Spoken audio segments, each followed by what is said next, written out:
David, I'm going to ask you specific use case, one or two, where you're using 5G to sort of unlock some of these capabilities for the veterans. Sure. So I think I'll start with something Dr. Osborne had already mentioned, which would be surgical AR, or augmented reality. We're able to leverage a HoloLens device, which, if you're not familiar with that, it's a head-mounted display where it displays holographic images.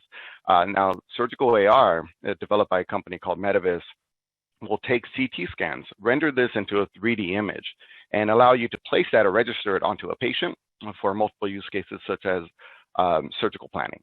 Now, one of the ways we're able to use 5G to leverage that technology is CT scans, images such as such require a huge amount of bandwidth. Leveraging high band millimeter wave technology to stream that image to the headset with low latency is required, right? You need that type of connection. Otherwise, you will have just jitter and kind of a flickery hologram that just would not really do for that use case. So we've been able to leverage a edge computing remote render that image and stream it to a HoloLens over a 5G connection. The ability to do that was quite a heavy lift, believe it or not. You would think all you would need is the bandwidth or the low latency connection, but there's many other aspects aside from optimizing the application to function in that manner, which isn't standard currently. I mean, this is cutting edge stuff. You need to optimize the radio frequencies per that application just to ensure the stability of the hologram. So, aspects such as that were, fascinating, and it's one of our use cases.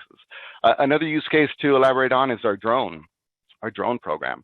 We're currently testing that with the police department here at VA Palo Alto, and we're leveraging a streaming platform that will allow the drone to stream video in live through the 5G connection and reach multiple endpoints and with high speed, clarity, high definition video. So that aspect of it is very exciting as well, because not only can the controller of the drone view video, but now anybody from executive leadership team to a police chief to folks on the ground can now tap into the same streaming feed and monitor the situation. So those two use cases, I think, are the top of my list right now to kind of and both of them very fascinating.